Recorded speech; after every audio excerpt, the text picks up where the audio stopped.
أعوذ بالله السميع العليم من الشيطان الرجيم. بسم الله الرحمن الرحيم. الحمد لله رب العالمين، وأفضل الصلاة وأتم التسليم على محمد المبعوث رحمة للعالمين، وعلى آله وصحبه والتابعين لهم بإحسان إلى يوم الدين. أما بعد، السلام عليكم ورحمة الله وبركاته. أدعوكم فهم الله سبحانه وتعالى، أطورك الله وتقفل نبي محمد صلى الله عليه وسلم، أتعن صحابة الكرام، أتعن بدارة اليوم. لين لي أكراكا بوكو تدعي كوكوي لا ينفر ناغو لا ليانا يورا كمو شي بروغرام كان ليانا بعد ما قاري تماي تمو كول أونلاين ni mo rí tí Facebook mi gbé notification wá pé ní Al-Mubarak ń ṣe rọ́dù kan. Rọ́dù ní alẹ́lẹ́ ẹja gbọ́ díẹ̀ wò. Èmi sì lásàmì tí mo fẹ́ ṣe ń tèmi. Mo sábà mo gbọ́ lọ. Àmọ́ wallahi nígbà tó dáàrin kan, èmi ò lè continue pẹ̀lú àwọn ìwíkúwí tó gbẹ̀ni yìí ń wí. Tó ti bẹ́ẹ̀ náà, ibi tí mo gbọ́ dé òun, mo rí pé ní amanatun alayya an atakallam. Ó ti di àmánà lọ́rùn mi kí n sọ̀rọ̀ ń pa ẹ̀. Nínú àwọn tí mo gbọ́ tó sọ ọkọ̀ gbé látorí pé ní Sahihul Bukhari lil Imam al-Bukhari. Sahih Bukhari ò tíra Bukhari ló kọ́, àwọn ọmọ ibi tó ti mú wá. Bẹ́yìn ọba ọmọ ibi tó ti mú wá kò ní kẹ́lòmí ọmọ mọ̀. Eléyìí gan ni wọn aláwọ̀kọ́ tó mọ́kọ́ fẹ́ ṣàlàyé wípé ṣé bí wọ́n náà ń sọ pípọ̀ ọkọ̀ Sahih Bukhari, ìgbà tó mọ́kọ́ fẹ́ gbé tọ́pìkì jáde mọ́kọ́ fẹ́ dárúkọ rẹ̀ sí. Náà kí sì ló fà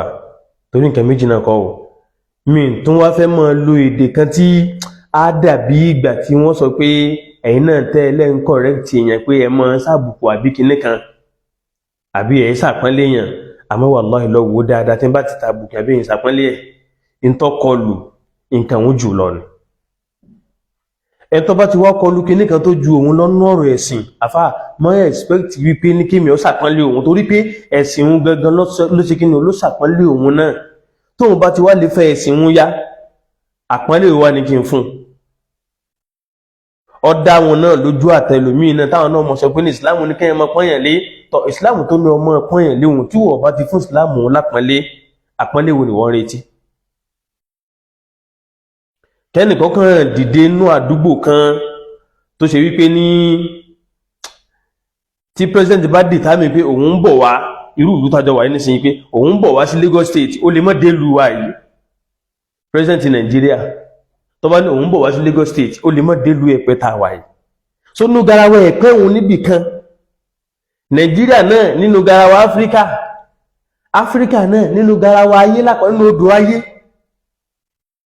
Tí gbogbo ayé tí ń gbọ́ Bukhari táwọn èèyàn ń lò láti ànákán tó bí kànrin pọn gbá babalá bàbá oníkálùkù. So bẹ́ẹ̀ nìkan bá lóun ọmọ Bukhari ti mú tiẹ̀ wá, a sọ fún pé tí wọ́n bá mọ̀ àwọn míì mọ̀. Ẹ̀dá kẹba mi ìmọ̀ tó fà tí kìíní ń skip báyìí, ìmọ̀ tó fà tí fi ń skip báyìí, bí a tẹ̀bá lè bá wa rí kìíní kẹta rẹ̀ pa lè ṣe sí o nẹ́tíwọ̀kì ẹ̀ sì bẹ̀ ní dáadé ẹ̀. Náà gẹ́gẹ́ bí nǹkan tá à ń sọ̀rọ̀, àwọn sọ fún ọ wípé ní Sahih Bukhari bó ṣe wà wọn ọ dàbí ìgbà tó ti pé lóde ìní náà ẹnìkan náà kọ tírà, ó wá ń rẹ́fẹ́rẹ́nsì sí ọ̀pọ̀lọpọ̀ àwọn tírà tó síwájú rẹ̀. Àbí lápèjúwe jẹ fún ọ lápèjúwe tó súnmọ́ tòsí. Ìwọ náà sáà ní tírà ńlé, ó sì máa ń ṣe life program lára àwọn tírà rẹ̀ gbà míì náà. Lára àwọn tírà tó máa ń ṣe òun gẹ́gẹ́ bó ṣe ń takọ ọ̀pọ̀lọpọ̀ hadith yẹn. Èmi expect pé ní wọ́n bá kọ́ ti fídíò kan nísìn tó nígbà náà wípé ní kò sí ẹnì kankan tó parọ́ mọ́ Islam bí àwọn àfáà oní hadithi. Wọ́n máa ń sọ̀rọ̀ di ẹ̀kọ́ àbíbò ló ṣe pé ẹ bá ní sọ fún un wípé àwọn tírà tó kó lé tírà hadith lọ́sùn ná lọ́dánù àbí èyí sì wá máa kó rọ́jọ gbogbo wàhálà bóyá wọn náà ló ṣiṣẹ́ rówó ni o bóyá wọ́n bù wọn náà ni o in tó fi rà náà ní tó pé irọ́ lọ́wọ́ ń bẹ̀ kí ló wá kó jọ sí ọwá ń fowó rarọ́ torí bọ́lọ̀ mú ọ èyí wọn lákọ̀ọ́kọ́ bá ẹ̀dá wa gbé padà wípé ní mọ́sọ́lẹ̀ kẹ́kẹ́ ní mọ́ Bukhari bó ṣe wà wọn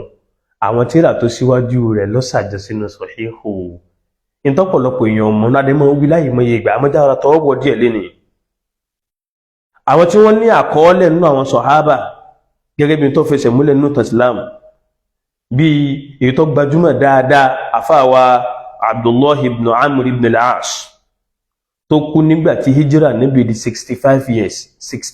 years ṣẹ̀yìn olé ní àfáàwà Abu Musa al-Ash'ari Abdullahi ibn Qais tó ń kú nígbà tí hijira níbi di 50 years àfáàwà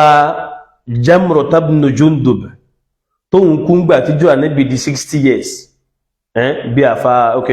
àti àfáàwà Jabir ibn Abdillahi al-Ansari kára mọ́mú díẹ̀díẹ̀ ní omi fẹ́ wọn ká púpọ̀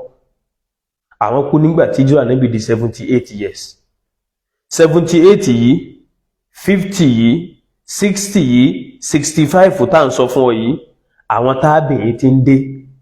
tábìwò tábìyìn ti wà ìtúwò tọ́pọ̀lọpọ̀ ọmọ nìyẹn wípé ìgbà ó gan ni tábìyìn bẹ̀rẹ̀ ẹlòmíràn kò bẹ́ẹ̀ pàtàkì sọ̀hábà níbi lọ́gọ́rùn ọdún wọn tán làwọn tábìyìn náà sára wá bẹ̀rẹ̀ ni ọlọ́run lọ́mọ iye tábìyìn tó bá sọ̀hábà níbi láyé nu wọn ní rẹpẹtẹ tí wọ́n ṣe díẹ̀ ẹ̀ṣẹ̀ yìí ò lé ní báwọn nígbà tó wá di wípé ní ọgọ́rùn ọdún ẹlẹ́ẹ̀kejì ń bọ̀ wá wọn náà wò ní sùn lápẹjú ẹ báyìí sìn lọ́wọ́lọ́wọ́ tá a wà yìí wọ́n mọ̀ sọ pé a ti wà ní 21st century 21st century tá a wà yìí ó sì mọ̀ pé a sì wà ní 2024 wọ́n ti ń dápọ̀ 21st kalẹ̀ 20 la sì wà yìí ó túmọ̀ sí pé ní tábà sọ fún ọ wípé ní nígbà tọ́gọ́rùn ọdún kejì náà ń bọ̀ wá ní ìsìláàmù kìí ṣe pé ní nígbà tó bá di gbọ́gọ́rùn ọdún kan wá parí lẹ́lẹ́kejì wá bẹ̀rẹ̀ nínú òjòrò àti jàǹbá tán máa ń ṣe nù ni jẹ́ ká máa wá tó báyìí pé ní àwọn táwọn náà wá ní àkọọ́lẹ̀ táwọn gbà nínú mọ̀ sọ̀hábà tí wọ́n bá láyé gẹ́gẹ́ bí ìkan nínú àwọn khalifa mùsùlùmí àfáàwà Umar ibn Abdul Aziz rahimahullahu ta'ala tó sọ fún ìkan nínú àwọn àgbà àfáà nígbà náà al-Imam Zuhri ìpè ní ẹ̀kọ́ àwọn àdìsí yìí dọ̀ bẹ́ẹ̀ náà lọ sọ fún àfáà Abubakar ibn Hazm nínú àwọn àfáà rẹ̀ gbòrò Madina lọ́dún náà lọ́pẹ́ ẹ̀kọ́ àwọn àdìsí yìí dọ̀ ẹ̀dájò kó ma hadith ilẹ̀ ẹ̀dẹ́ káwọn èèyàn mọ̀ ká ẹ̀kọ́ òjọ́ kìí pé ẹ lọ sáà káàkiri nǹkan náà pẹ̀lú kó ti wà lápọ̀ọ́lẹ̀ káàkiri àwọn kìí ṣe nǹkan tó gbajúmọ̀ tó sì pọ̀ láwọn ayé yìí a ní àfáà tá ń pè ní Abu Zubair òun náà ní nuskọ̀ tiẹ̀ ó ní kọ́pì tiẹ̀ fún hadith àfáà tá a wú yìí ó kú nígbà tí hijira nẹ́bì di 126 àwọn eléyìí bá sàhábà nẹ́bì láyé tiwọn àfáwà Ayyuba Sikhtiyani táwọn kú nígbà tí hijira nẹ́bì di 131 àwọn náà ní kọ́pì tí wọn náà nuskọ̀ tí wọn náà fún hadith àfáà tá ń pè ní Humaidu Tawil táwọn kú ní 143 hijira nẹ́bì àwọn náà ní kíni àwọn náà ní tíra hadith táwọn náà mọ́ ká táwọn náà sì gbà káàkiri àfáàwà Hisham ibn Urwa kó lè mọ̀ kó súnmọ́ra wọn dín fi Hisham yìí ṣàpèjúwe Hisham tá a wí yìí òun jẹ́ ọmọ fún Urwa tá a wí yìí ó jẹ́ ọmọ fún sọ̀hábà nẹ́bí direct Urwa ibn Zubair wọ́n bí Urwa yìí láwọn ọwọ́ gbẹ̀yìn ayé Sayyidina Umar ni ó ti rí báwọn nísìnyí Urwa bàbá Hisham wọ́n bí láyé Umar ọmọ rẹ̀ Hisham òun wá ní àkọọ́lẹ̀ hadithi Urwa tá ń sọ yìí ọmọ sísítà ìyá wa Aisha ni o tá ń pè ní Asma so tán bá nígbà náà pé ìgbà tá Ànábì wá kú tán àwọn lọ hun hadithi wá ẹ̀ẹ̀kan mọ́ sọ fún mi pé ní sórí iye pé ṣé ìlàákà yìí ń bẹ lágbárí bó ṣe lè wọ́ ọmọ ṣá gbogbo ẹni bọ̀dọ̀ wádìí kó sọ bẹ́ẹ̀ torí àwọn eléyìí là ń kọ́ ọ̀rọ̀ wọn là ń ka ìtàn wọn jáde báyìí nísìnyí ẹ̀yin tẹ́ ẹ fẹ́ mọ́ ta kò òun bóò ní ta ayé yìí ṣe rí ìmíjẹ ní ìkòlù ìsọ pé lágbájá báyìí lọ́kọ́ òun kéwú tòró rí pé òun ti ń ga ju ibi tóun ti kéwú yẹn lọ àti wá gbọ́ káwá ní pé irú ẹni báyìí lòun gba rẹ̀ kọjá lòun kọ́mọ̀ lọ́dọ̀ rẹ̀ aláìmoore gbogbo ibì kan tó kọ́ bá ti wà náà fẹ́ mọ́ tira wọn mọ́ ibẹ̀ kọ́ là ń lọ jàre ọgbọ́n sí àfáà Hisham kó lè mọ̀ pé ní kinní òun súnmọ́ Ànábì àfáà Hisham ibn Urwa ọmọ Urwa jẹ́ ọmọ àfáàwà Az-Zubayr ibn al-Awwam Az-Zubayr yìí pẹ̀lú àwọn mẹ́wàá tà Ànábì ni wọ́n wà ní Jánnà torí Az-Zubayr yìí ọmọ ọ̀nkú Ànábì lóbìnrin lòun ìyá Urwa tóun bí Hisham ní Asma jẹ́ ẹ̀gbọ́n fún Aisha, àwọn méjì jẹ́ fún kí ni wọ́n jẹ́ ọmọ fún Abubakar Siddiq radiyallahu anhum wa ardahum kọ́nà bá ní yọ́n sí ogun alápapọ̀. Ìwọ ṣe yíò báhùn ní àkókò tá ń sọ yìí náà bàtà ń ká àwọn tó wọ́n kú yìí 126 131 143 146 ń láàrin gbàun náà ló di wípé ní ọya tíra hadithi lọ́pọ̀lọpọ̀ tí ó mọ̀ wá gbà tí ó mọ̀ wá gbà tí ó mọ̀ pọ̀ ọwá gbalẹ̀ ọwá pọ̀ dáadáa yóò máa ka àwọn ìlú ìsìlámù ń gbà wọn fún ọ nísìnyí ní Mẹ́kà nínú àwọn àgbàlagbà àfáà tó ṣe pé ní wọ́n máa darí fíkíù sọ́dọ̀ wọn gbà náà àti fatiwa àfá Abdul Aziz ibn Jurayj àfá ibn Jurayj táwọn kú ní 150 years ní 150 bàtíjà ní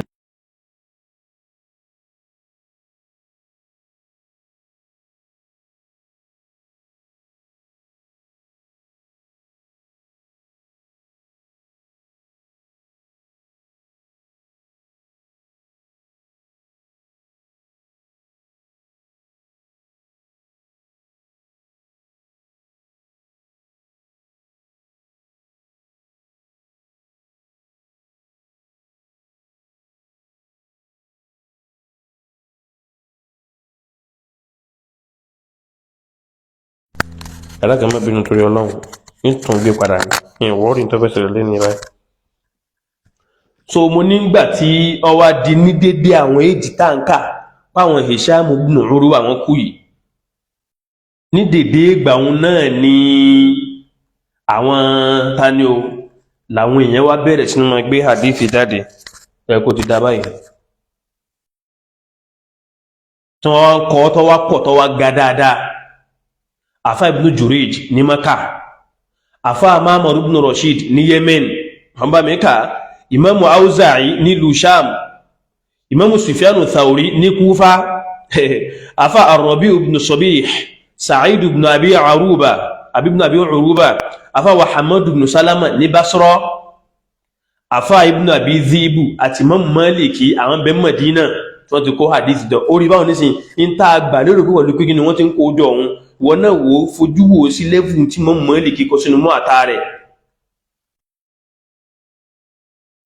Àwọn tí wọ́n jọjọ́ contemporary pẹ̀lú Imam Maliki rí láwọn ìlú Islam káàkiri ti Maka ń bẹ, ti Basra ń bẹ, ti Kufa ń bẹ, ti Sham ń bẹ, ti Yaman ń bẹ, kìwá tí ìtàn tí Maka sọ fún ọkùnlé bá mọ̀. Àfá wa Abdullah ibn al-Mubarak táwọn kú ní 181 ní Hijra àwọn tí wọ́n bẹ ní Khurasan. Sorry, dẹmọ sọ fún báyìí nísìnyí irú Imam Maliki tó kú 179 báyìí nísìn wọ́n ti bí Imam Ahmad ibn Hanbal nígbà wọn ọgbọ́sẹ́ wọ́n ti bí Imam Ahmad ibn Hanbal nígbà wọn. Àfá Ibn Jurayj tó kú tí mo sọ pé àwọn bẹ ní Mẹ́kà ọdún tí wọ́n kú 150 òun náà ni Abu Hanifa náà kú ọdún náà bí Imam Shafi'i náà ti ń bẹ tó ti ń gbọ́ Imam Shafi'i ti ń bẹ Ahmadu ma ń bà nígbà tó ti di pé àti ń ka bí 179 tí mo mọ́lì kí ó kún Ahmadu ma ń bà nínà ti wà tọba tó wọ́n dọ́dọ̀ àwọn ará arọ́ yìí tí wọ́n a ní àfá àtàpẹ́ ní Jarir ibn Abdul Hamid àwọn náà ní tíra wọn fún hadithi. So tọba wá gbọ́ wípé ní ìkánnú àwọn àfó ní hadithi bí Bukhari àbí Muslim ipò tráfù káàkiri ayé kété pé kàn rìn káàkiri àwọn táàkà wọ́n yìí ni wọ́n lọ gba tíra àkọọ́lẹ̀ hadithi wọn padà. Imamu wa Ibn Hajar al-Asqalani rahimahullah wọ́n ní kana haula gbogbo àwọn táàkà wọ́n yìí látorí àfá Ibn Jurayj táwọn wà ní Maka, àfá Ma'mar ibn Rashid àtàwọn bẹ́ẹ̀ bẹ́ẹ̀ lọ wọ́n ní gbogbo àwọn táàkà wọn inú asúrù kan náà ni wọ́n wà ìgbà kan náà ni wọ́n jọ lò kódà àmọ́ talẹni tó kọ́kọ́ kó tíra hadithi tí ẹjọ́ nù gbogbo wọn. So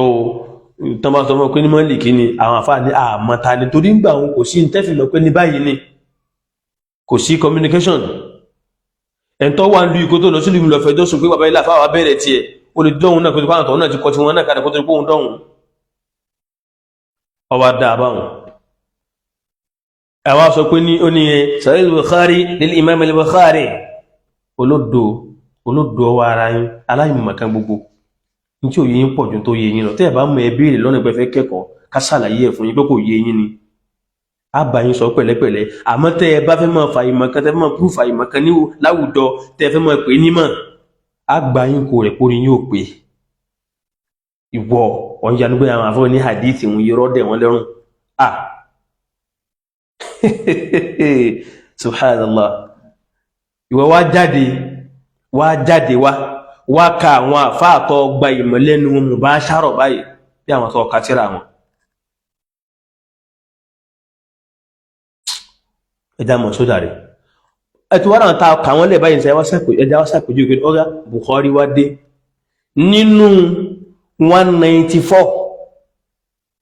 200 tí ìkọjá 194 hijira nẹ́bì ni mọ́ Bukhari dé ó yé báyìí nísìnyí nígbà tó dé wọn ó sì kéré ẹjá mọ̀ wá gbọ́ báyìí nísìnyí ọya ẹjá sàpèjúwe fọ́pọ̀lọpọ̀ èèyàn tán mọ̀ pé Bukhari tíra rẹ̀ ẹlọ́mú wá ní ọkọ̀ tíra rẹ̀ ní ẹsọ́dà àwọn tíra tẹ́ mọ́ ń kọ lera yín lọ́wọ́ ẹ mọ́ sọ di tíra tàn àdúgbò tó kálùkù kàn mọ́ kọ lásán sọ yí Bukhari mọ́ sí tíra Islam fi Nàìjíríà fa Islam fi Nàìjíríà kan tíra tàn tán lọ gbà káàkiri tán lọ gba àwọn tàn káàkiri ni àmọ́ àwọn tàn ń gbà mí wọ́n gbà mí lẹ́nu lásán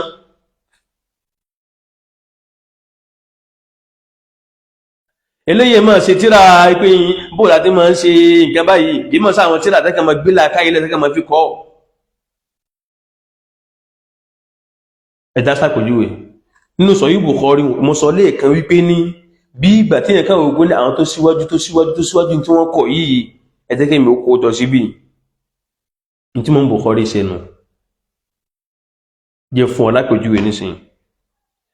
lápèjúwe dá ló mú àtàmọ́ Málíkì títí dìsá sì dúpẹ́ fọ́lọ́run wípé ní wọn àti ilé ìfọwọ́rọ̀ dànù wọn àti ìfọwọ́rọ̀ mọ́ àtádànù wọn àti ìpíntírà tí ọ̀dá dúpẹ́ jọtọ́ wá tó wá píntírà tí ọ̀dá ayọ́ àwọn wèrè yín jọtẹ́ ẹ bá ti jáde wá tẹ́ pé mọ́ àtánà kẹsí kankan bẹ́ẹ̀ kẹsà díìsì wèrè tí ń ṣe wèrè yín nù ni gẹ́gẹ́ bí nǹkan táwọn wí lọ nínú mọ́ àtàmọ́ Málíkì Imam Bukhari wá gba àdísì tó tó àdísì 668 nínú Muwatta Málíkì nìkan tẹ́ ẹ bá yọ wípé ní Imam Bukhari rìpíìtì àwọn tírà tó àwọn àdísì tó wà nù tírà rẹ̀ ń gbogbo ẹ̀ kò pé 3000 Sahih Bukhari sẹ́ tán pariwo ohun gbogbo tó wà ń bẹ̀ tẹ́ ẹ bá yọ ó rìpíìtì kó ń bẹ̀ kò pé 3000 ọya nínú àìpé 3000 yìí náà ọwá gbà wá nú Muwatta Málíkì hadithi 668 nínú Muwatta Málíkì nìkan 668 ma wo àwọn àfóò ní mímọ̀ wá di oyé wa wípé ní kódà nínú 668 yìí iṣẹ́ 604 nínú rẹ̀ Imam Bukhari gbà wá pẹ̀lú àkọọ́lẹ̀ táwọn tí wọ́n jọmọ mọ́mù lọ́dọ̀ àwọn tó jẹ́ Imam Málíkì tó jẹ́ kí ni o tí wọ́n kọ́ ọ́lẹ̀ sí ni jẹ́mọ́ wá sí báyìí yìí tó tí ó yẹ kó wá wá dáadáa Imam Bukhari sí Imam Málíkì lójú ẹlòmí a ní ọjọ́ wọn jìnà síra wọn Imam Bukhari wá sáwọn kìnnì kan ó gba hadithi wá hadithi Bukhari láàárín pé ní Imam Bukhari ó gba hadithi Málíkì wá a wá ṣe pé ní láàrin òun àti Imam Málíkì èèyàn kan náà ni ó wà láàrin wọn irú hadithi báyìí ọ̀dọ̀ ọmọ kí Imam Málíkì bí 15 òun ló ti gbà wá ìsẹ́mìà àwọn ọmọ kí Imam Málíkì 15 nínú wọn tí wọ́n bá Málíkì láyé direct bẹ́ẹ̀ náà tí wọ́n gbà lẹ́nu Málíkì direct 15 nínú wọn Imam Málíkì gba hadithi lẹ́nu wọn àbí Imam Bukhari dáadé ó gba àdísì lẹ́nu wọn ọmọ kí o Málíkì 15 Imam Bukhari gba àdísì lẹ́nu wọn direct báwọn náà tó báwọn pé látọ̀dọ̀ àfáàmì lágbádá sọ́dọ̀ Imam Málíkì bí àwọn wo Abdullah ibn Yusuf at-Tanisi lọ́dọ̀ àfáà yìí nìkan Imam Bukhari gba àdísì 287 sọ́dọ̀ Málíkì ni o alátọ̀dọ̀ àfáàmì Abdullah ọmọ Yusuf at-Tanisi látọ̀dọ̀ Imam Málíkì subhanallah Imam Málíkì dẹ̀ ní láàrin wa tànẹ́bì tipátipá lẹ́yìn èèyàn méjì gbà mí àbí èèyàn mẹ́ta ó ti rí báwọn tẹ́ bá rí àfáà Ìmámù Málíkì báyìí gbà mí ẹ̀lẹ́ kan sọ̀hábà ọparí àbí ọparí so a jẹ́ pé Bukhari àfáà Bukhari Málíkì àfáà Málíkì sọ̀hábà Nábì tó ń gbọ́ àfáà Bukhari Málíkì àfáà Bukhari ń jọmọ kéwú Málíkì Málíkì jọmọ kéwú tábìyìn kan tábìyìn ń jọmọ kéwú sọ̀hábà Nábì ìrìn àjò wọn ò pọ́gọ́rùn ọdún ìrìn àjò wọn ò pé 100 ọdún torí pé tá a bá ti rẹ́nìkan nínú wọn tó bá lè fi sẹ̀mí nínú sọ̀hábà Nábì tó bá sọdá 60 70 nínú hijira àwọn tábìyìn ti wà ń gbà wọn tí wọ́n lè gba ìmọ̀ lẹ́nu tiẹ̀ náà tẹ́mi tí wọ́n náà wá sẹ́kù kọjá wọ́n kan Málíkì lè wà láàrin wọn Málíkì ó sì wà láàrin wọn fá Málíkì ó sì wà láàrin wọn fá Málíkì náà wà gbà látẹnẹnu náà wá sọdá Málíkì sì kú 179 Bukhari wà gbà wá lẹ́nu ẹni tó bá Málíkì láyé nígbà tó ń padà gba hadithi gbogbo àwọn tán pàwọn ọmọ Bukhari ti rí hadithi rẹ̀ àpèjúwe la fún yín ni nígbà míì láàrin Bukhari àti Ìmámù Málíkì olùdépéyàn méjì ni ó wà ń bẹ̀ yóò láfa kan yóò sọ wá lọ́mọ kéwú Málíkì irú àwọn tí irú báyìí ṣe láàrin wọn àti wọn 9 ni wọ́n lọ́mọ kéwú Málíkì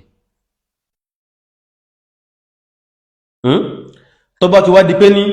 Ìmámù Bukhari rẹ̀ àfáà rẹ̀ ó sì wá kọmọ kéwú Málíkì ẹyọ kan náà lè yíhun tí ẹyọ kan péré náà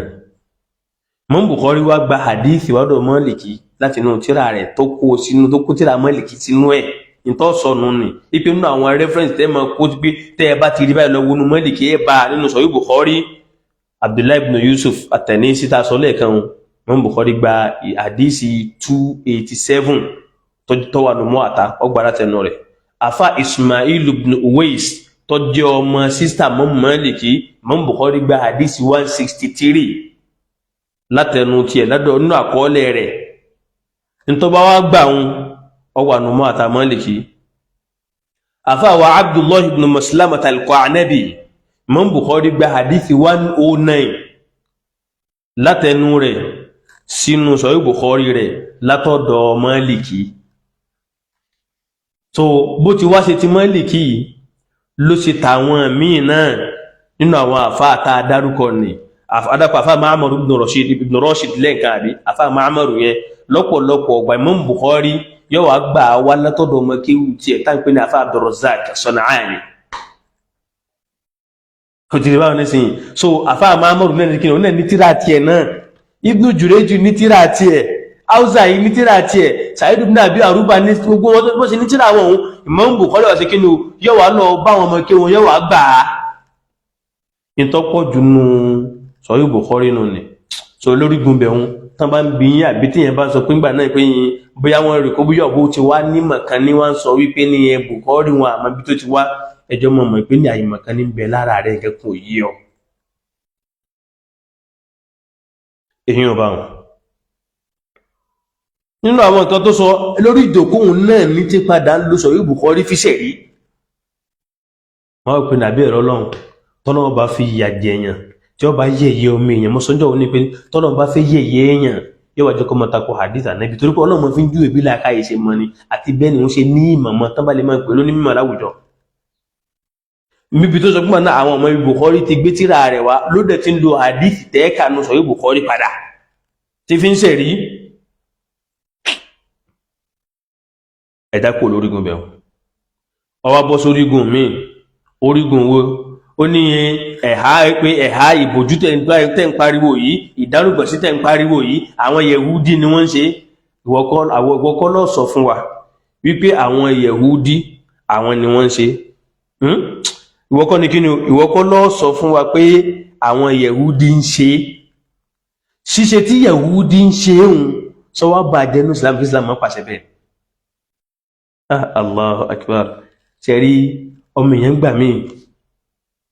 látara ìmọ̀ kan yóò wá rí kò bí àbóhun náà gbọ́hun náà nílà káyà àbóhun nímọ̀ ọdẹ ẹ̀dá kọ ṣe báyìí náà gbogbo tó kálẹ̀ ń pa àwọn Yẹhudi tó sọ yí báyìí nísìnyí àwọn Hùrẹ́ìdí jámù rẹ̀ ní Hùrẹ́ìdímù àwọn ni wọ́n máa ń ṣe kinní yìí wọ́n ní òfin kan tó jẹ́ òfin Yẹhudíyà tí wọ́n ń tẹ̀lé tó ṣe pé ní òun ni ó ní í ṣe pẹ̀lú ìmúra yìí abẹ́ òfin Yẹhudíyà òun làwọn Orthodox wà òfin yẹn ó ní í ṣe pẹ̀lú àwọn Yẹhudi Orthodox ó yẹ báyìí nísìnyí àwọn ni wọ́n kọ àwọn nǹkan tó pọ̀ láwọn nǹkan àbàjẹ́ láwọn tí ò dáa kódà wọ́n sọ débi pé ní ìbòjú nìkọ́ọ̀bù táwọn obìnrin àwọn ń lò yìí àwọn tí wọ́n máa ń rí wọn kí wọ́n ń ṣe bẹ́ẹ̀ nínú wọn àwọn sọ pé ní àwọn sá pé ìjọmọlúàbí àti ìtìjú ò ṣe fóbìnrin láwùjọ mọ́ àwọn ń lò ó àwọn tí wọ́n pa ìtàn bí kíní ti ṣẹlẹ̀ yìí wọ́n ń sí wípé ní 20th century after àbí 20th century before gbàtà wà yìí òun náà ni wọ́n ti ń lò sọ̀rọ̀ pé ànábì ètí ìdénù 15th century láwà nínú hijira yìí a wà nínú 21st century nínú oṣù àwọn Arábí àbí so àwọn tí wọ́n ń sọ pé àwọn ka ìtàn ibi táwọn rí ìkàdénù àwọn Arábí tá a wí wọ́n sọ̀rọ̀ wọn ibẹ̀ ń kọ́ làwọn ń lọ ẹ̀dá àwọ̀kàn yanjú èyí pé ní tọba rò púpọ̀ nílẹ̀ àkáyàbò rò pọ̀ ọgbọ́n ọ̀rọ̀ ti yìí ó ní pé ní Yẹhudi tí wọ́n sọ yìí gbogbo wa náà ló dá wa lójú wípé alùdíyánà ni wọ́n ẹlẹ́sìn ni wọ́n ìpìnlẹ̀ ẹ̀sìn wọn ìsìláàmù ni wọ́n lè padà kúrò ń bẹ̀ ìpìnlẹ̀ ẹ̀sìn wọn ànábì tá a rẹ́sìn wọn ànábì Ọlọ́run ànábì mùsùlùmí la rẹ́sìn wọn ànábì Musa bẹ́ẹ̀ náà bí ẹ̀kọ́ ọ̀dà àbáwọn tó bá ti wá ṣe wípé ní ànábì Musa la rẹ́sìn wọn tí kinní kan bá ń bẹ lọ́wọ́ wọn tán bá wá ń ṣe dèní tó wá jọmọ́ ta'alimul Islam àwọn ẹ̀kọ́ tí Islam bá kọ́ wa ó túmọ̀ sí wípé ní nínú kò tí ìtàn lára wọn náà ni ọ̀dà òṣèun tó ọ̀rọ̀ mímọ̀ lo jìlbáb mímọ̀ lo nìkọ́ọ̀bù òṣèun tó ọ̀rọ̀ sọ́dọ̀ àwọn Yẹhudi ká sí júlẹ̀ ká mọ̀ wọ́sòkò tó ń lẹ̀ ká fárùngbọ̀n àwọn owó lẹ́yìn fi jọ fi jọ ẹnìkankan nínú àwọn tí a lè claim pa nẹ́bí Ọlọ́run náà nẹ́bí Ọlọ́run sí wọn ta ló wá wọ́sì jù báwọn nígbà míì Ọlọ́run ọ̀rá nẹ́bí pé lọ bá wọn ta fún tírà síwájú ẹ̀ was'ali alladhina utul kitaba min qablika àbí yẹ́kọ̀ọ́ wọn náà dẹni àwọn tán ka tírà síwájú rẹ̀ lọ bá wọn béèrè lọ́wọ́ wọn àmọ́ o èyí tá a mú fún òyí gẹ́gẹ́ lòdòdó wà ń bẹ ẹ mọ̀ wo subhanallah ẹlẹ́ẹ̀kejì ń bẹ ní wípé ní àwọn Yẹhudi tí wọ́n sọ̀rọ̀ ń pa wọn yìí Ọlọ́run ò ròyìn wọn nínú Al-Qur'an látòkè délẹ̀ wípé wọ́n innovate sínú ẹ̀sìn wọn wọ́n yà fi ẹ̀sìn lẹ̀ ni wọ́n fi ẹ̀sìn lẹ̀ wọ́n kó mbẹ̀ ẹni àbí kí wọ́n hàrọ́fà rẹ̀ kí wọ́n twist ẹ̀ ọya tó bá wá ṣe wípé ní Yẹhudi ṣàdádálẹ̀ nínú ọ̀pọ̀lọpọ̀ ẹ̀sìn wọn Nasara Ọlọ́run mọ oróyìn wọn pé aládádálẹ̀ ni wọ́n Yẹhudi mòótọ́ wọn ò lò tàbádẹ̀ ní pé Yẹhudi mòótọ́ wọn ò lò gbogbo wọn náà kọ́ ni wọn ò lò pẹ̀lú àyàtà padà kanú Al-Qur'an ó yé báyìí nísìnyí tó túmọ̀ sí wípé ní tá a bá sọ fún wa wípé ní àwọn Yẹhudi o lè ròyìn wọn pé mọ́ sí àdádálẹ̀ nínú ẹ̀sìn wọn yà máa ń kúrò ń bẹ́ẹ̀ àbí kí wọ́n twist ẹ̀ ibi tó ọba rọ́tọ́ fẹ́ rọ́nì kó bàtí jìlìbáàbù sí wọn àti ká dánúgbà sí ká fásokò tó kè wọn gbogbo ẹ̀ pátápátá ibi ẹ̀tẹ́ ni fún ọ ẹbá mi tún béèrè lọ́wọ́ rẹ̀ wípé ní ìjọ dáwọ̀ lójú wá sọ ọ́ jáde pé ìyàwó ẹni kankan nínú àwọn ànábì Ọlọ́run látòkè délẹ̀ báwọn ìyàwó yín ti múra tán mọ́ síra alẹ̀ yìí ni wọ́n ṣe múra a sì mọ̀ pé kò lè ọ̀rọ̀ yín ti yín àwọn ànábì Ọlọ́run ọ̀jọ́ yín lójú ẹ̀tún lè máa tàbùkún ọba àwọn oníṣẹ́ pé fẹ́ dìfẹ́ǹdì aburú ara yín ṣèbí nínú àwọn tó jáde lára yín náà rèé àbí tó nígbà náà pé ànábì ọmọ òrukàn ni àwọn ò lè kọ́ ẹ̀kọ́ báwọn ṣe bá òbí lò lára ànábì àbó ti padà ń dí èyí náà ni alẹ́yìn lè ń bàtà àwọn eléyìí jẹ ẹjọ́ ń bàtà ara yín jẹ́ ni ọgbọ́sẹ́ ó ní tẹ̀bọ́dọ́dà àwọn India tó ṣe pé wọ́n mọ dárùngbọ̀n sí a wá sọ fún ọ pé aláìmọ̀kan bẹ lára rú ẹ tún máa kàtàn tẹ́ ẹ bá ń kẹ́kọ̀ọ́ ẹ̀ẹ̀kan ní kọ́ náà ni ìjẹ́ kí ló fà àwọn ìhùnúdù àwọn India tí wọ́n sọ yìí àtàwọn díẹ̀díẹ̀ nínú àwọn Japan tàná nígbà wo ní Islam débẹ̀ tipẹ́tipẹ́ àwọn èyí ń máwọn Ìránì lónìí tán pè wọ́n ní fúrùsì ń abọ iná ni wọ́n Májúsí lọ́pọ̀lọpọ̀ wọn àwọn tán ń bọná iná lọ́pọ̀lọpọ̀ wọn àwọn tán sì máa ń bọná rè wọ́n máa ń fárún gbọ́n ní tí ó dàrúnù ni ọya tẹ́ ẹ bá pé ń gbà náà pé torí pé àwọn Yẹ̀húdí ń dárun gbọ̀n sí àwa náà ń dá sí àní ẹ̀sọ́ ànábì Ọlọ́run kan tí ì dárun gbọ̀n sí tí máa fa bẹ́yìn náà ṣe ń fa yìí àwọn èyí tó fẹsẹ̀ múlẹ̀ nínú tan gbogbo ayé lápapọ̀ ni pé àwọn Májúsí àwọn gẹ́gẹ́ ni wọ́n nìkan máa fárún gbọ̀n láti ìpìnlẹ̀ àwọn lẹ́yìn wá ń jọ ẹni wọ́n kásòkò tó kè ṣe nǹkan tó wọ́n pè lápọ̀nlé nu àfáà tí ìmọ̀nà àti àánú ìmọ̀nà tí Ọlọ́run fi ẹ̀rí tọ́lọ́run so ẹ̀rí kalẹ̀ fún tó bá wà lọ́dọ̀ wa táwa bá wá ń lò àwọn tí wọ́n ń lò pẹ̀lú àìlẹ́rìí tí wọ́n lè fi ṣe ìbádà ìyàtọ̀ tó wà láàrin wa ní pé ní kí ni àṣẹ ń bẹ lórí tiwa sólódò nìyí ni tí ó tẹ́ ya karambà ní tẹ́ ya láìmọ̀ kábàáyì ìwọ náà wo tó pọ̀ jù nú ayé yìí tó da mùsùlùmí àtẹlùmí náà pọ̀ ẹ̀yà lápèjúwe nílẹ̀ Yorùbá wọ́n sọ wípé ní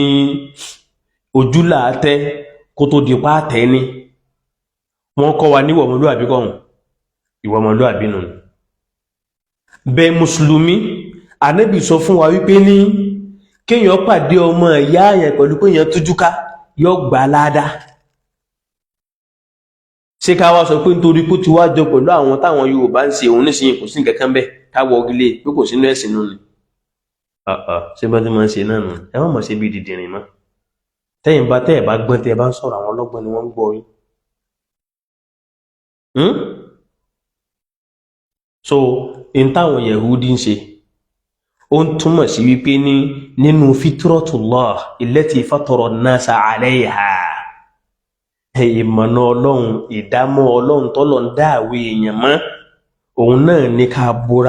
búra wa láṣìírí òòrùn Ànábì Ádámà ni wọn àtìyàwó ẹ̀ nígbà tọ́lọ̀ fẹ́ fìyà jẹ wọn Ọlọ́run ní badati lahuma sawatuhuma ìhòhò lọ́lọ́run fi jẹ wọ́n yà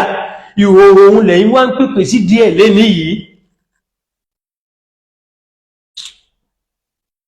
ẹ mọ̀ wò nísìnyí o nígbà tó wọ́n fẹ́ fínísì ara rẹ̀ ọwọ́ ní ẹlòmíì tí ò dára gbà sí tí ò dá tí ò wóyàwó rẹ̀ lẹ́hàá kíní kan yóò sì wà ní Jánnà ọwọ́ Suratul Mu'minun ẹ̀rín wá pa mí kí n tó lọ síbẹ̀ yẹn ẹ jẹ́ kí n lo ayal Qur'an nípa àwọn Yahudi nínú Suratul Ghafir Ọlọ́run wa laqad atayna Musa al-huda wa awrathna bani Isra'ila al-kitab Ọlọ́run láfà Nábì Musa ní mọ̀nà àwa jẹ́ káwọn ọmọ Israẹli tí wọ́n tẹ̀lé kí wọ́n jogún tírà lọ́wọ́ Musa ó tún sọ ń bomi pé nígbà tí ìbínú wá tán lára Musa akhadha al-alwah àwọn ojú ọpọ́n làtà akọta Tawrata sí fún ọwá ń sà wọ́n wà fi nuskọ́tìhà láwọn díẹ̀ ń bẹ́ẹ̀ Ọlọ́run ní ìmọ̀nà ń bẹ fáwọn tó bá fẹ́ tẹ̀lé àti ìkẹ́ Suratul Maida Ọlọ́run ń pàkíyèsí pé ní ya ahlal kitabi lastum ala shay'in hatta tuqimu at-tawrata wal injil wa ma unzila ilaykum min rabbikum ẹ̀yin tá a fún tírà ẹ̀ẹ́dámọ̀ kankan títí tẹ́ gbé òfin Tàórátà dìde tẹ́ gbé òfin Ìnjílà dìde àti ń tá a sọ̀kalẹ̀ fún yín látọ̀dọ̀ Ọlọ́run ọba yín èyí tà Ànábì Muhammad sallallahu alayhi wa sallam tí ọba ní mọ̀ sí dọ̀ra wọn bẹ̀ díẹ̀díẹ̀ àfà Ọlọ́run ò ní pèpè wípé ní kí wọ́n gbé ogbó èdè papọ̀ ẹlẹ́ẹ̀kejì ń bẹ ní pé Ọlọ́run ní kul ya ahlal kitabi ta'alaw ila kalimatin sawa'in baynana wa baynakum ẹwà ẹ̀ta fún tíra ẹwà di ọ̀rọ̀ tó ti pátá wa àtẹ̀yìn dọ́gbadọ́gba ni wọ́n díẹ̀ ya subhanallah ọlọ́ni walau annahum aqamu tawrata wal injil wa ma unzila ilayhim min rabbihim la akalu min fawqihim wa min tahti arjulihim. ọlọ́ni ká nípa àwọn ta fún ti àwọn ahlul kitabu tó síwájú ẹ̀yìn àlùmọ̀ nẹ́bì ká ní pé wọ́n lo taureta wọ́n lo injil àti ń ta àsọkalẹ̀ fún wọn látọ̀dọ̀ Ọlọ́run Ọba wọn ni kínú al-Qur'an. Alhamdulillah. So Ọlọ́run ní pé ní dáadọ́ bá wọn látọ̀dọ̀ Ọlọ́run Ọba wọn. Àwọn wá ń ka hadithi tẹ́ ẹ bá fẹ́ kú ẹ lọ kú. Bẹ́ẹ̀ bá nígbà ẹ mọ́ gbà hadithi náà làwọ́ mọ̀ ká fún yín àti tọ́lọ̀run wínú al-Qur'an. In tí ó bá yẹ náà al-Qur'an àwọ́ kọ yín ni. Naam. So ẹ̀dá bọ́ sórí gùn nínú àwọn ọ̀rọ̀ rẹ̀. Ọwá sọ pé ní ọdá inú suratul Mu'minun Ọlọ́run wá ń ka àwọn mùmìnì bọ̀ wá, mùmìnì bọ̀ wá, kọ̀ wá ka ìdárùngbọ̀n sí kọ̀ka nìkọ́ọ̀bù ipé ìdántọ́ bá rí bẹ́ẹ̀. Wọ́n sì wà lẹ́nà. Ó túnmọ̀ sí pé ní wọ́n ń sọ àwọn ọ̀rọ̀ ń bára pé àfáà só forí gbà nǹkan ni. Ó mọ Kùránì kà ní. Nǹkan kún tó Kùránì bí al-Qur'an.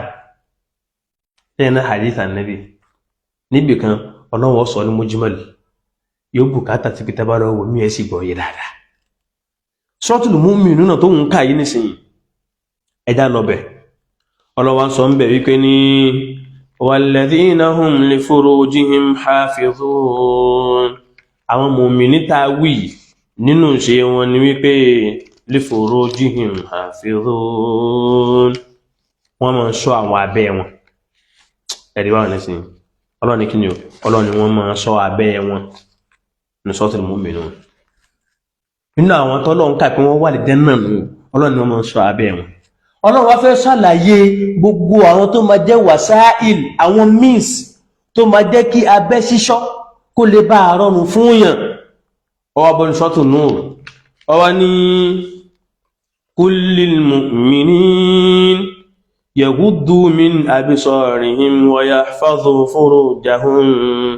dhalika azka lahum inna Allaha khabirun bima yasna'un. وقل للمؤمنات يغضضن من أبصارهن ويحفظن فروجهن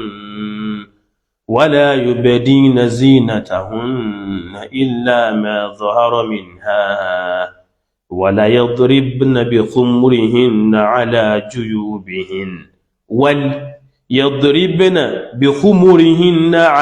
جيوبهن ولا يبدين زينتهن إلا لبعولاتهن. Jatu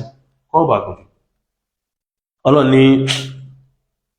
sọ fáwọn mùmínì lọ́kùnrin yaghuddu min absarihim, gbogbo obìnrin gbogbo nǹkan náà kọ́ ló yọ mọ̀ wò kan mọ̀ rẹ̀ ju wọ́n lẹ̀ wa yahfazu furujahum, wọ́n sọ àmọ́ sọ abẹ́ wọn. Tí méjèèjì ọba ní ṣe Ọlọ́run ní dákọ̀ ẹ̀ papọ̀.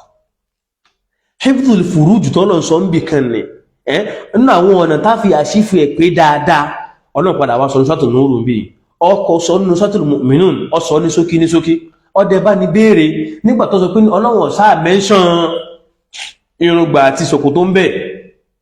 kò sí mẹ́ṣàn ẹ̀há ń bẹ ẹ bá ní bí wípé ní ọdà sọ́nà mẹ́ṣàn hajj bẹ́ẹ̀.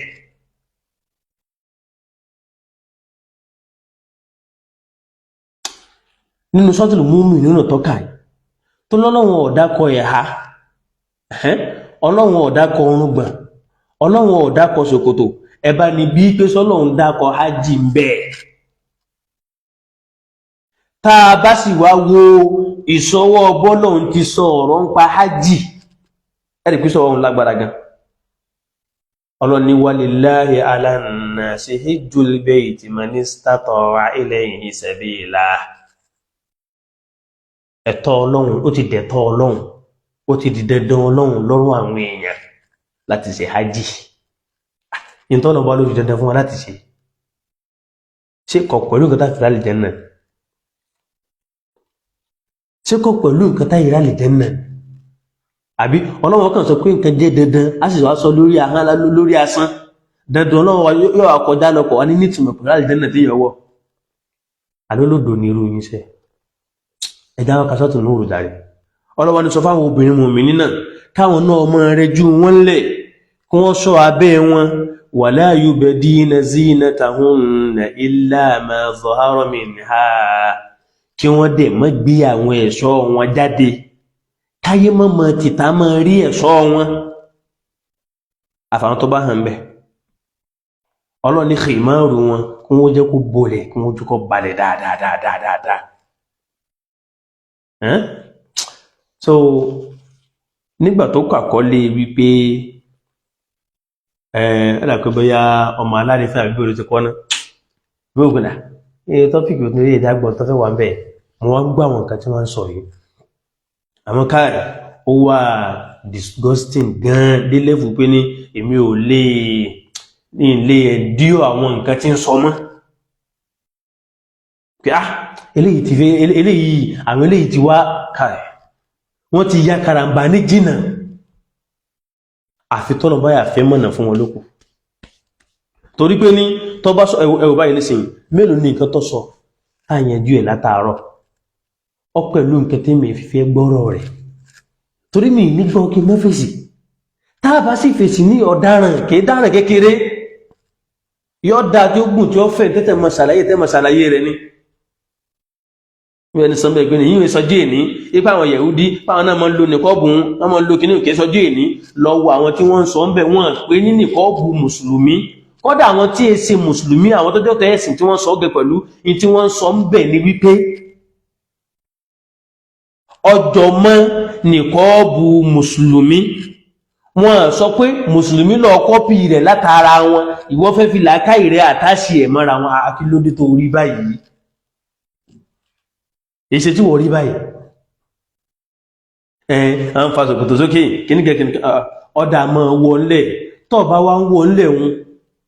sí àwọn obìnrin rẹ̀ lè sáwọn ọmọ rẹ̀ nílẹ̀ kan máa rìn òwò káàkiri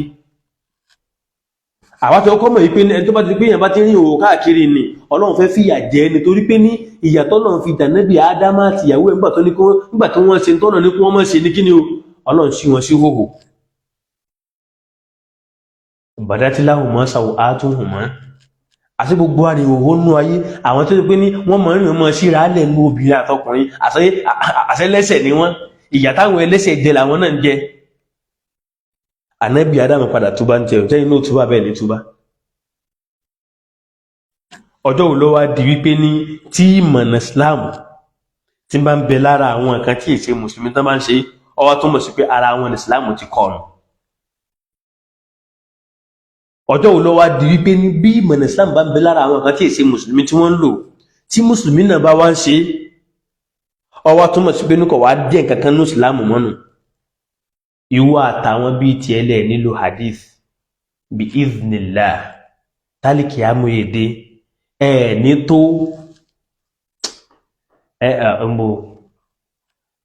lè tó ìdá mẹ́wàá àwọn tí ó mọ̀ lo hadith tálíkì amú fi dé èmi wá challenge rẹ o wípé ní àwọn tírà tó kó sílé òun gbogbo àwọn àfáà tán bá kọ àwọn tírà ní ọjọ́ orí láti bí i 700 lọ sígbà tá Ànábì fi ṣẹ̀mí mẹ́nìkan wá fún wa tó ṣe pé ní máa fárùngbọ̀n ni ọ̀gbọ́sẹ́ ẹnìkan báyìí mú wá fún wa tí máa fárùngbọ̀n lẹ́yìn náà ni pé ní mo wá challenge wa àti gbogbo anybody náà lápapọ̀ wípé before 1890 gbogbo tán pè nílùú Ìsìlámù láyé lápapọ̀ lọ ṣàlàyé bó ní àwọn obìnrin wọ́n ti múra ẹlọ́mú wa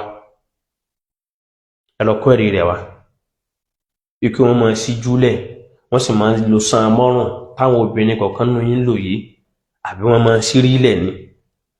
àbí tókè àti ilẹ̀ bùbá àti ró ni wọ́n máa lò so kó mọ́ gùn jù báyìí lọ jàre Allah subhanahu wa ta'ala bí kọ́lọ́wọ́n ṣàánú wa kọ́lọ́wọ́n sì wájú lórí déédéé tẹ́ bá lẹ́ẹ̀ nígbọ́ àwọn náà nígbà fún ibi ìtìlá dédé tọ́nà bá ní kọ́mọ lọ́dọ̀ tèmi náà wọ́n mọ̀ fèsì lé lórí o ọlọ́run gbogbo àwa tí ọlọ́run fi déédéé àti dáadáa kẹ́ àfá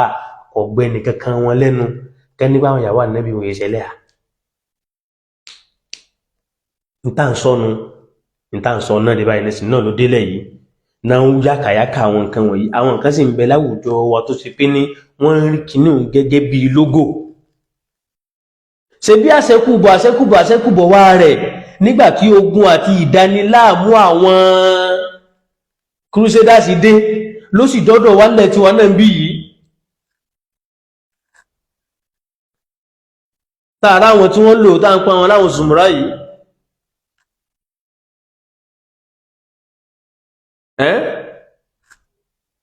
so ẹ fún wa ipé ní before 1890 àwọn ìlú Islam tó gbajúmọ̀ tán wà ń gbà wọn kódà tán ń bẹ láyé dáúlà Uthmaniyya ọ̀gbọ́sẹ́ ẹ fún wa lẹ́rìí wípé ní báwọn obìnrin ṣe múra yìí ni wọ́n ṣe máa múra tó bá lè rí kó wá kó wá fèrè sí kákọ́ gbàbẹ̀ wọlé sí yín lánàá kátún wá dá yín padà sẹ́yìn padà wípé ní ẹ fún wa lánàbí ọlọ́run ọba kan tí ìdárùn bá sí jẹ́ kí wọ́n fa ni gbogbo bí ló ti fẹsẹ̀ múlẹ̀ pé ní àwọn ọmọ Júùsì ni wọ́n ní irun gbà wọ́n náà wò àwọn tó ń tẹ̀lé ànábì Mùsá tán pé láǹpadà ń pè wọ́n ní Jíù Yahudi báyìí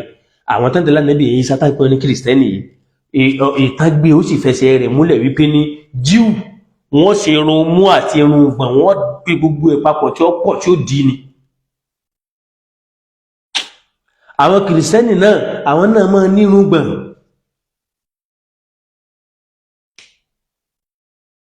àwọn ọmọ Júùsì ni wọ́n máa fa tí ó dán tó wà fi irun múlẹ̀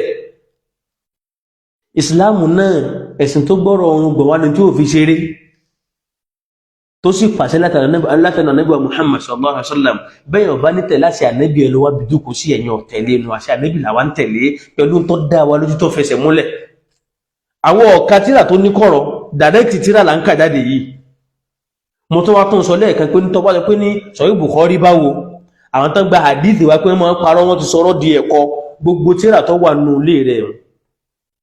gbogbo ìtọ́ bá ti ní ṣe pẹ̀lú hadithi ń bẹ kódà bó ti pé tafsir Kùránì náà lọ bá ní tán bá ti fi hadithi sí lọ dáná sun tọ́ra àwọn tó ní wọ́n kó jọ àwọn tí wọ́n ń parọ́ ni kí wá lọ wá ń ra irọ́ sí